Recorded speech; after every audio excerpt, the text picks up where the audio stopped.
नमस्कार मंडळी. आजपर्यंत आपण भगवद्गीतेचे 5 अध्याय वाचले, श्लोकांचं अर्थासह वाचन केलं मंडळी. आजपासून आपण 6व्या अध्यायाला सुरुवात करूया.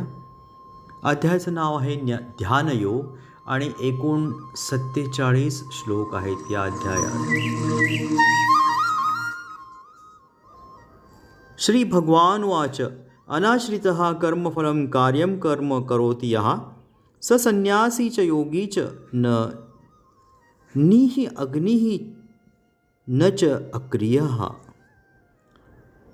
श्री भगवान म्हणाले, जो आपल्या कर्मफळांवर आसक्त नसून कर्तव्य म्हणून आपले कर्म करतो तोच वास्तविक संन्यासी आणि वास्तविक योगी होय. पण जो अग्निहोत्राधिक कर्म करीत नाही तसेच आपले कर्तव्यही करीत नाही तो संन्यासी किंवा योगी सुद्धा नाही. यम संन्यासम इति प्राहुः योगम तम विद्धि पांडव नहि असन्यस्त संकल्पः योगी भवति कश्चन. हे पांडुपुत्रा, ज्याला संन्यास म्हणतात तोच योग अर्थात ब्रह्माशी युक्त होणे होय. कारण मनुष्य इंद्रिय तृप्तीच्या इच्छेचा त्याग करीत नाही तोपर्यंत तो योगी होऊच शकत नाही. आरुरुक्षोः मुनेः योगम कर्म कारणम उच्यते. योग आरूढस्य तस्य एव शमः कारणम उच्यते. अष्टांग योगामधील नवसाधकासाठी कर्म हे साधन असल्याचे म्हटले जाते आणि पूर्वीच योग साध्य केलेल्या साधकासाठी सर्व भौतिक क्रियांचे शमन हे साधन असल्याचे म्हटले जाते.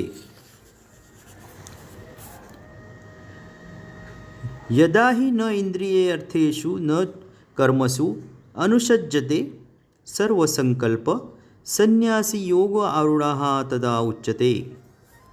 जेव्हा मनुष्य सर्व प्रकारच्या भौतिक इच्छांचा त्याग करतो तसेच इंद्रिय तृप्त्यर्थ कर्मांमध्ये आणि सकाम कर्मांमध्येही प्रवृत्त होत नाही तेव्हा तो योगारूढ झाल्याचं म्हटलं जातं. उद्धरेत आत्मानं न आत्मनं अवसादयेत. आत्मा एव हि आत्मनः बंधुः आत्मा एव रिपुः आत्मनः.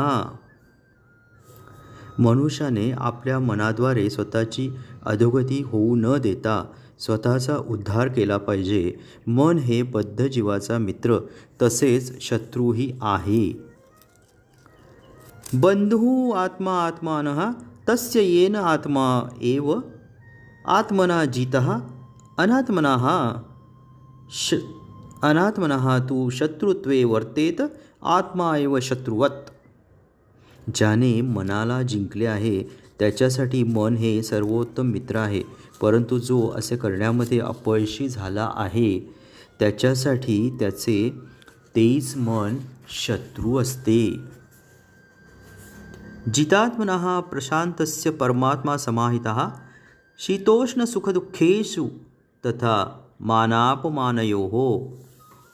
ज्या मनुष्याने मन जिंकले आहे त्याला परमात्मा प्राप्तच झालेला असतो आणि त्याने शांतीही प्राप्त केलेली असते.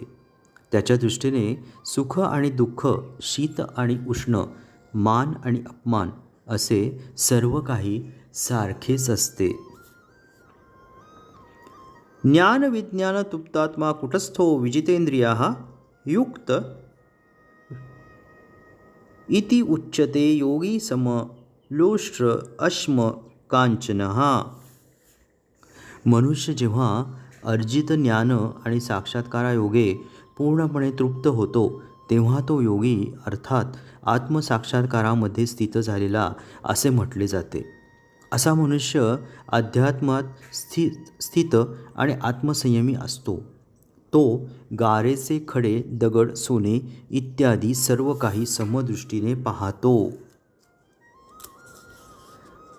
सुहृतमित्र अरि उदासीन मध्यस्थ द्वेष्य बंधुषु साधुषु अपि च पापेषु समबुद्धिः विशिष्यते.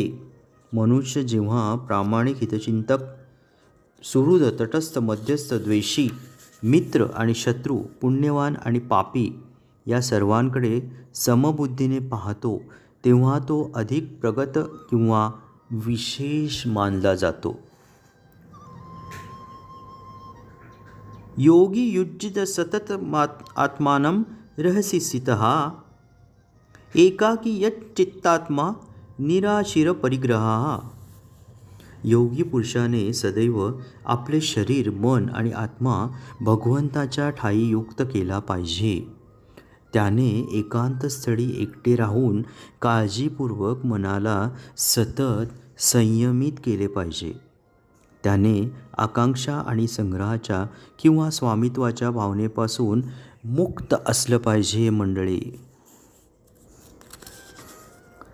शुचौ देशे प्रतिष्ठाप्य स्थिरमासन आत्मनः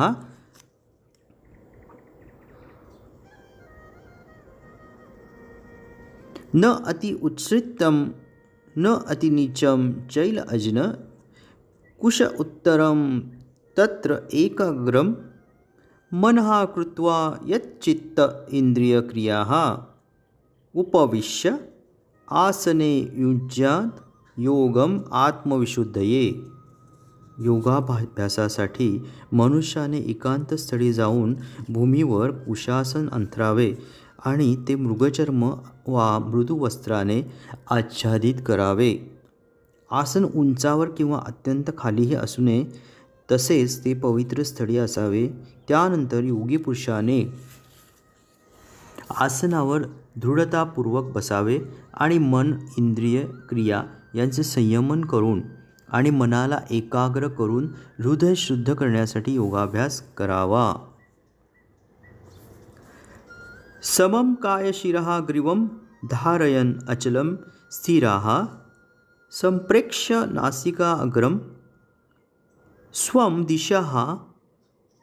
दिशः च अनवलोकयन् न प्रशांत आत्मा विगतभिः ब्रह्मचारी व्रते स्थितः मनः संयम्य मत चित्तः युक्तः आसीत् मत्पराः. योग साधकाने आपले शरीर, मान आणि मस्तक उभ्या सरळ रेषेत धरावे आणि नासिकाग्राकडे स्थिर दृष्टीने पाहावे. याप्रमाणे भयमुक्त, अविचलित तथा संयमित मनाने कामजीवनापासून पूर्णपणे मुक्त होऊन त्याने हृदयात माझे ध्यान करावे आणि मला जीवनाचे परमलक्ष्य करावे.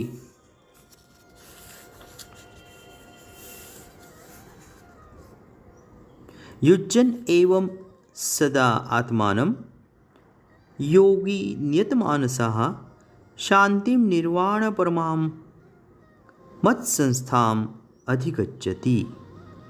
याप्रमाणे शरीर, मन आणि क्रिया यांच्या संयमाचा निरंतर अभ्यास करून मन संयमित झालेला योगी भौतिक जीवनाचा लय करून भगवत धामाची प्राप्ती करतो.